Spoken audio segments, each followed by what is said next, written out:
ராஜு, ராமு, ராணா என்னும் 3 ஆட்டுக்குட்டிகளும் அன்பான சகோதரர்கள். அவங்க ஒரு அழகான வைக்கோல் வீட்டில் வாழ்ந்து வந்தாங்க. ஒரு நாள் ஒரு தந்திரமான ஓநாய் அவங்க வீட்டுக்கு பக்கத்துல குடி வந்துச்சான். அதை பார்த்த சகோதரர்கள் பயந்து போயிட்டாங்க. பெரிய ஆட்டுக்குட்டி சொல்லுச்சான், அந்த ஓநாய் நம்மளை எப்ப வேண்டும் என்றாலும் பிடிச்சி சாப்பிடலாம். நம்ம ஜாக்கிரதையா இருக்கணும். இந்த வீடும் அவ்வளவு பாதுகாப்பானதில்லை. தம்பி ஆடுகளும் அதுக்கு ஒத்துக்கிச்சான். அதனால அவங்க ஒரு பலமான வீடு கட்ட முடிவு பண்ணாங்க.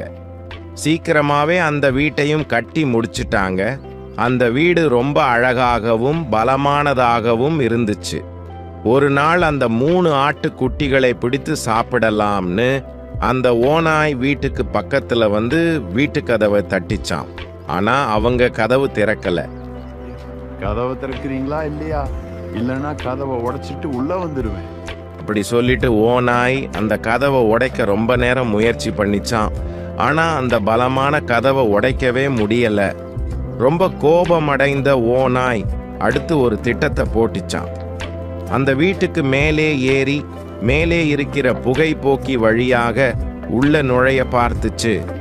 ஆனாலும் அந்த ஆட்டுக்குட்டிங்க ஏற்கனவே ரொம்ப புத்திசாலித்தனமா திட்டம் போட்டு வச்சிருந்தாங்க.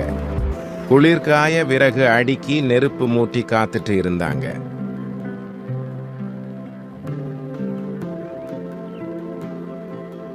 ஓநாய் புகை போக்கி வழியாக நெருப்புல வந்து விழுந்து ஐயோ ஐயோ என்று கத்த ஆரம்பிச்சுதாம்.